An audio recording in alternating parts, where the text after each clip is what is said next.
ଖରା ଦିନ ହୋଇଥାଏ। କାଉଟିଏ ଉଡ଼ି ଉଡ଼ି ଆକାଶରେ ଆସୁଥାଏ।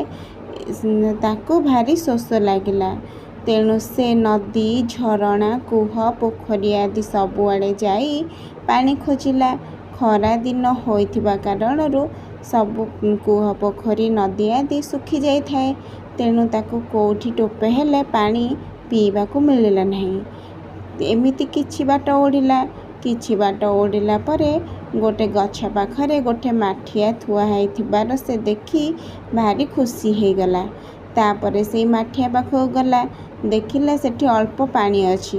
ସେଥିରେ ଥଣ୍ଟ ବୁଡ଼େଇଲା, କିନ୍ତୁ ତା ଥଣ୍ଟ ପାଣି ଭିତରକୁ ପାଇଲା ନାହିଁ।